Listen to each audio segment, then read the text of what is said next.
మకర రాశి వారికి ఈ వారం మధ్యస్థ ఫలితాలు గోచరిస్తుంది. వృత్తిపరంగా కాస్త చికాకు అనేది ఏర్పడుతుంది. ఉద్యోగంలో తెలియని ఇబ్బందులు ఉంటాయి. ఎంత కష్టపడ్డా ఇంతేనన్న ఫలితం ఉంటుంది.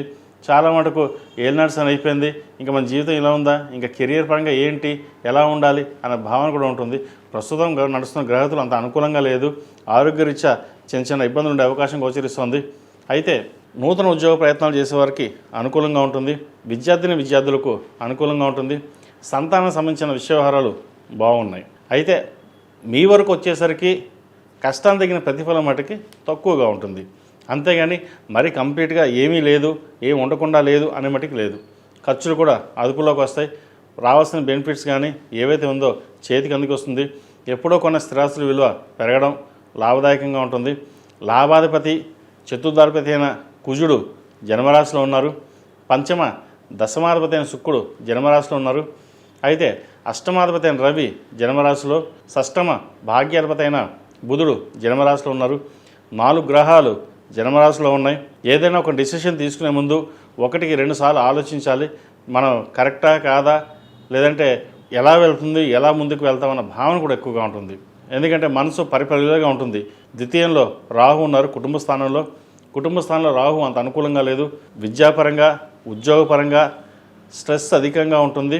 వచ్చిన ధనం అధికంగా ఖర్చు అవ్వడం, తెలియకుండానే మనం ఎవరికైనా అప్పులు ఇవ్వడం, ఇటువంటి విషయాల్లో జాగ్రత్త వహించాలి. భూ సంబంధించిన విషయాల మటుకు బాగుంది. రియల్ ఎస్టేట్ రంగాల వారికి, సాఫ్ట్వేర్ రంగాల్లో ఉన్న వారికి చాలా అనుకూలంగా ఉంది. అడ్మినిస్ట్రేషన్ రంగాల్లో ఉన్న వారికి, వైద్య వృత్తిలో ఉన్న వారికి, కాస్మెటిక్స్, బ్యూటిషియన్స్, సినీ కళా రంగాల వారికి కొంత ఇబ్బందికరమైన వాతావరణం ఉంటుంది. ఈ రాశిలో జన్మించిన స్త్రీలకు వృత్తి ఉద్యోగాల పరంగా, వ్యాపార పరంగా అనుకూలంగా ఉంటుంది. వ్యాపారం మంచి లాభసాటిగా ఉంటుంది. అయితే సొంత వ్యాపారాలు కాకుండా భాగస్వామ్య వ్యాపారాలు వీరికి బాగా కలిసి వస్తుంది.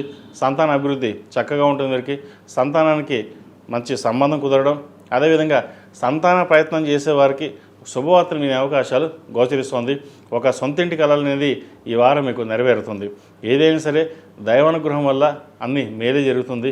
ప్రతిరోజు ప్రతినిత్యం శని స్తోత్రం పఠించడం, అదేవిధంగా ఖడ్గమాలు కానీ కనకదాన స్తోత్రం కానీ ప్రతిరోజు చదవడం కానీ వినడం కానీ చేయండి. ఈ మాఘమాసంలో 2 వినడం వల్ల మంచి ఫలితాలు సంప్రాప్తిస్తాయి. ఈ మకర రాశి వారు ప్రతిరోజు ప్రతినిత్యం సుబ్రహ్మణ్య అష్టకం పఠించడం, అదేవిధంగా సుబ్రహ్మణ్య స్వామికి అభిషేకం చేయించడం చెప్పదగిన సూచన. ఈ రాశిలో జన్మించిన వారికి కలిసి వచ్చే సంఖ్య 5, కలిసి వచ్చే రంగు నావీ బ్లూ. ఏదైనా పని మీద బయటకు వెళ్ళేటప్పుడు సోమవారం కానీ మంగళవారం అడగని వెళ్ళండి. మంచి ఫలితాలు సంప్రాప్తిస్తాయి.